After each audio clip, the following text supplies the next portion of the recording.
face, well, head in English, I think. I follow Metatron Scottsdale and go on with my most popular video and make some HEMA-related stuff. Tails, I go on with my ticket and demonstration video. Obviously, it's face, heads.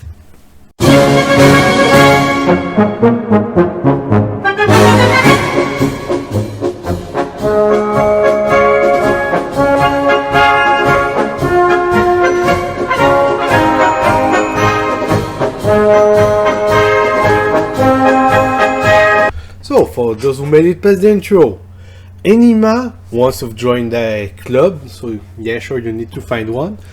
That club will usually lend you some stuff, namely the essentials to practice.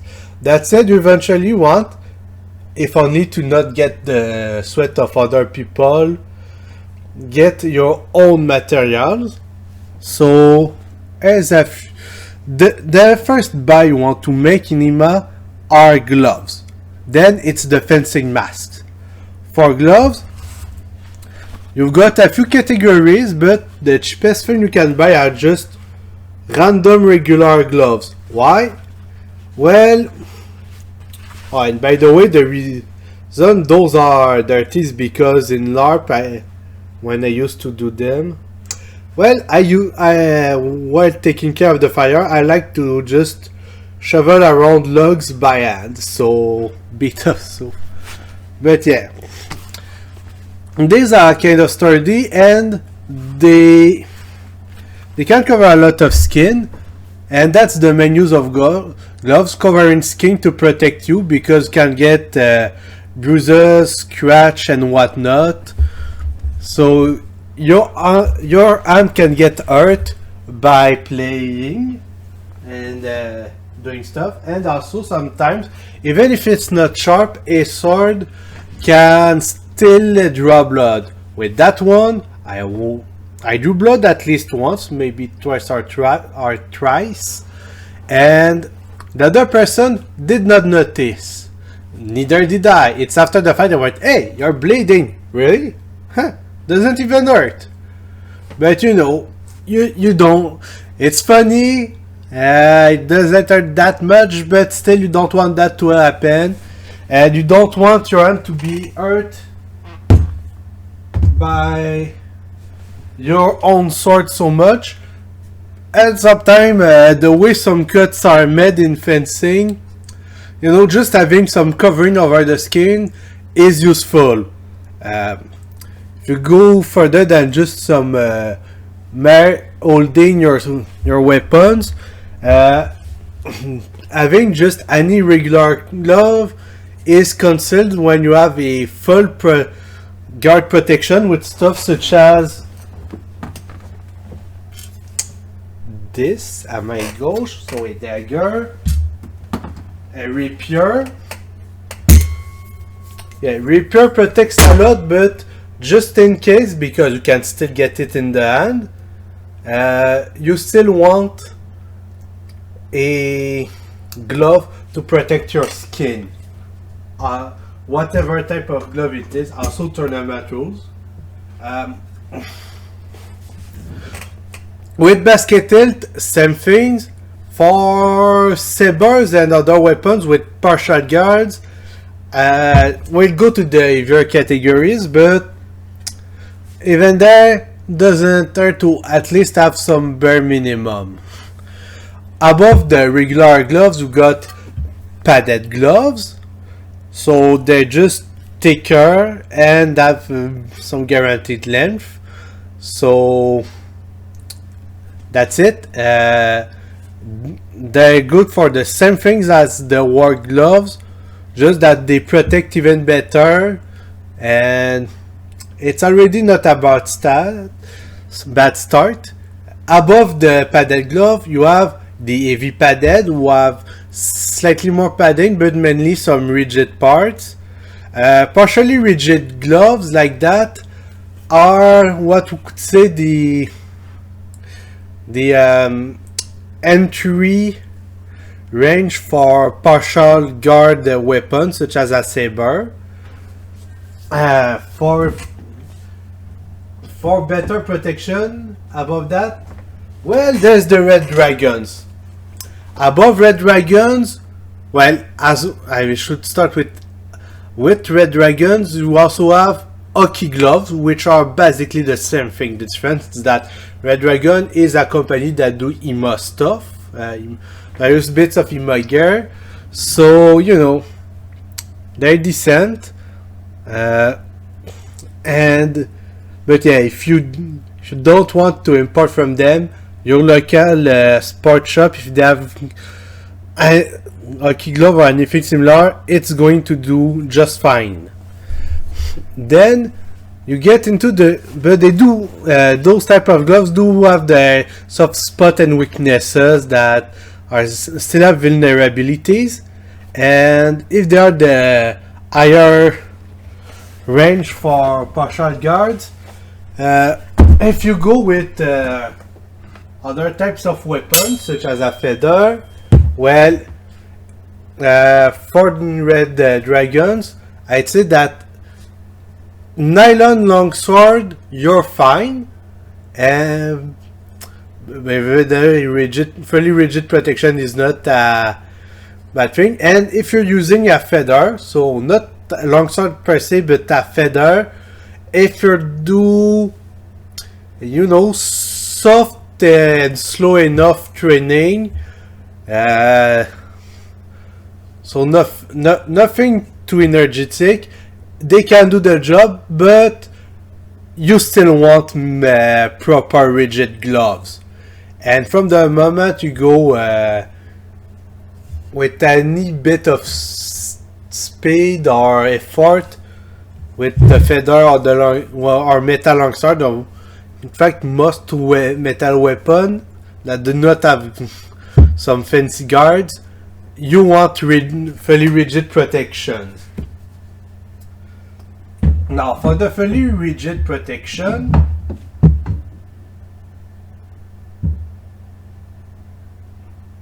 sorry to add a mind of their own. So yeah, for the fairly rigid protections, you have different bits of things. Sparring glove, Kefkin, Space, all make some stuff. I think Purple Heart Armory does too. What I've got with me are sparring gloves. This is but one model. They also have one with arm protection, soft pivoting textile at the wrist, and then the upper part like that. These things, they're cheaper than the Space Lobster, which I'm going to show later, but yeah, they protect well enough. But that model precisely have a few slight disadvantage. So yes, they have a low profile. Yes, they protect well, but and not all model, but these ones, they tend to get a bit in the way. And the thumb, well, you saw it's a rigid thing with pretty much no agility, and there's this bit of textile that's put like that the thumb can pretty much float. So they have their advantages, but they tend to get in the way and you don't have a great control. And then the biggest and heaviest of them all are the Space Lobster.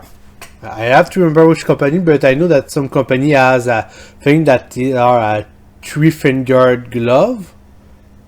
That can be good. These ones are good, but by far my favorite are the lobsters. Now, the one I have, you may have seen that some bits are missing. They're old, including later. Yeah, they're old, they're scrap, but it's because they lived a long life and they've been used a lot, quite a lot, because they're good. They're quite rigid, and yet the interior is still a proper glove, so they're agile. It's just that because they're big, they get in the way. If you compare both, basically that one has a low profile, so your hand will not get it as much as that one. That one will get a lot more hits in the hand. By the way, it's soft, but there's something over it. Non-rigid protection. But yeah, these ones are more agile. They give you more control. But this one have a lower profile. And also they cost less. So you know, they cost more, both in base price and in shipping because of weight and size, and you get it more often than. But these ones have less control and agility, and even the ones that have more agility, because it's rigid thing on the arm, something soft than the glove, you still have less control because of the thumb part. And at some point I'm gonna have to sell them because I wanted them for my saber, but I got a nasty surprise because that was based off the recommendation of someone with a different type of saber that's even more open, and that person also have quite smaller hands, so his gloves fit but not mine. So yeah, there's that. Then for the helmet, well, the masks, basically what you want once you've got your gloves are to upgrade to some fencing mask. And here's the thing, from the moment you just do some sparring in your club and whatnot, any fencing mask can do. You can go to your sport shop, anything will do. You can pick anything, but the more serious you want to be, the more resilient you want to take one. That one I have, you don't see very well, but is quite banged up because it has a lot. It's had a lot of life, and it was a sturdy one. That one is 1,000 Newton, as you can see. And what does the Newton do? Both in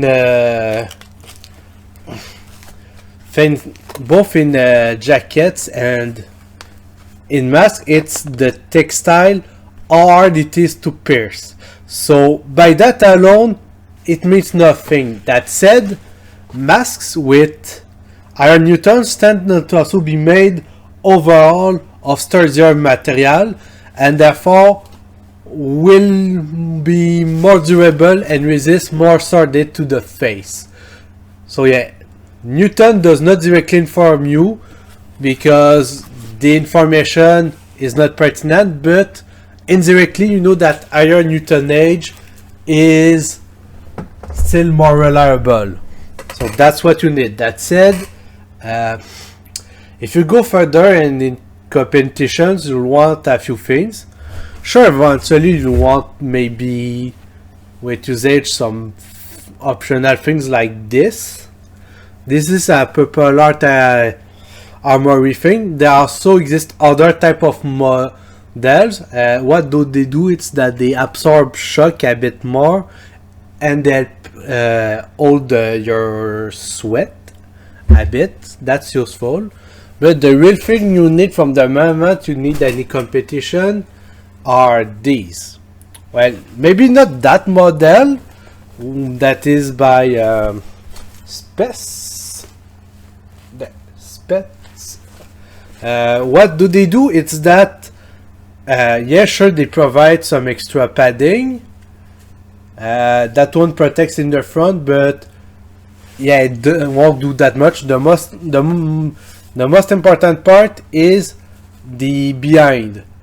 So basically, these are rigid plates, and it protects the back of your head. That is really important.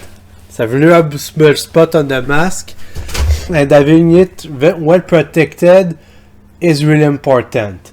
But the one I showed you has a problem. It's that it's trouble to put it on and off, and it tends to go off by itself. Putting a mask with it is a lot of trouble, so I wouldn't recommend it much. I would rather recommend this. Now, the padding is not necessarily as high, but then again, it never does that much difference. And that thing is a semi-rigid long thing. It still protects a lot and protects very well, but here's the thing, because it has that thing over there, this thing makes it so easy to put on the mask, and also means that it's not in the way of the mask, so you've got absolutely zero problem contrary to the other one. And it's from PBT. It's if my memory is right, Czech company that does fencing stuff, well, equipment. They're quite good. From them I also got my helmet. That one is the reinforced helmet. I don't know if you... Oh shit, I was wrong. Hungary. But yeah, you don't see very well, but it's 1600 Newton, so 600 more. But that helmet has also a few other things in it. It's meant to be reinforced. That's a competition helmet. I don't know why I thought they were in Bohemia. Well, they're in Hungary. Not surprising. So yeah, there's a lot of options, especially when you want to go far. But the most important is to have at least some cheap fencing mask that's 350 Newton. These are the cheapest. These will, unless you do competition, these will do you just fine. And even there, some competition they might still do for lighter weapons like rapier or nylon. And that's for the sword part. Sorry. That's for the helmet part. And now for the club part, I don't have that much to say for them either, but I do know a few, and you know what?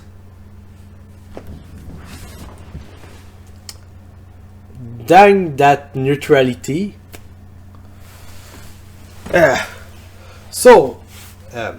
Scrimicie Academy, it's the fencing school, a fencing group, group of groups in Quebec, which I am part of. We're in several places from Gatineau to Saguenay, mainly in Quebec. We are in Lévis. Few other places, I think PORTNEUF and TROIS-RIVIÈRES. And of course, if you're somewhere else in Quebec and you want a group, we can be quite open if there's some demand. Nonetheless, and granted, I might be wrong with some location. My memory is never that good. And so I have a foot in Montréal, but I come back to that.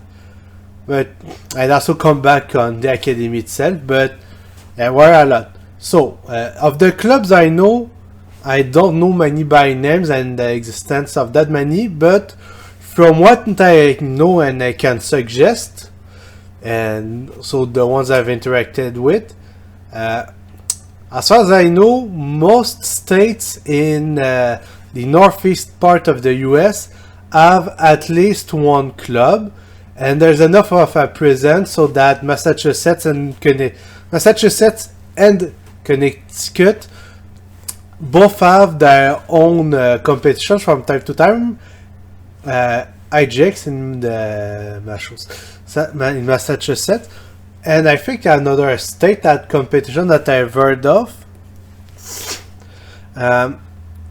So yeah, you can, if you type HEMA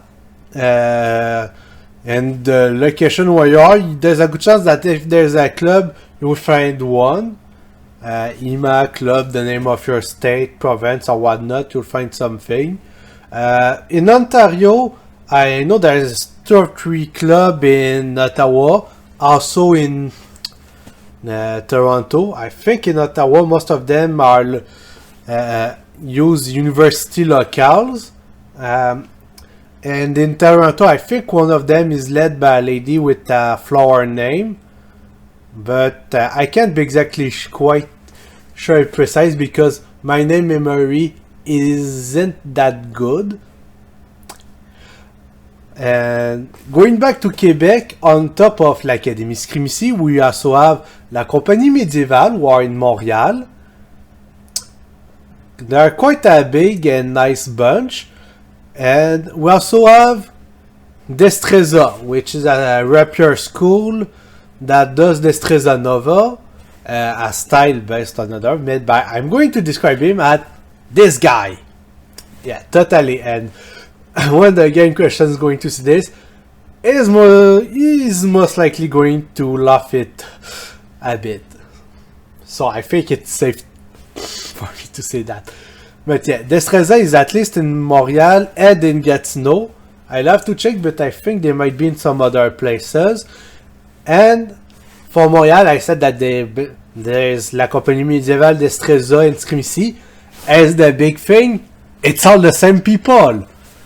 It's all a single big group of nice people. It's just that they have different branches. So they have, and by branches more like, oh yeah, this time we're gonna do some Scrimicie atelier, or this time it's the Destreza time, or hey, it's that time of the week where we mainly focus on our good old I-33. So you know, they're gonna do a few things. And when I say they're nice, well, they are as nice as their city looks bad. And there's this old thing that says "C'est let Montréal." Now, most people, for those who don't understand, well, it means Montreal is ugly, and you're gonna say, "Hey, you're from Quebec." There's the city war. Is it your opinion invalid? And to that I'd say, fair point. But go to any place in Quebec, then go to Montreal. You will see. And since I said they are as nice as their city looks bad, well, they're gonna go and be, yeah, it looks like shit. So victory for me. And going back to the Académie Scrimicie, well, we're in a bunch of places. We do a lot of really nice stuff. We're really professional, and still going back to all the club. Just it's true for us, but let's face it, it's true for all clubs in Quebec. We are all bilingual or more, so you know the language barrier. It doesn't last long facing us. And you come to us, we'll find a way to communicate. And now to end this, I'm gonna tell you a little anecdote about the Scrimicie Academy. Or you see, in the regions I've been speaking of, a few years ago, telling competition where you were wasn't really a thing. And then we came. And when we are it, we always point it, even if not to.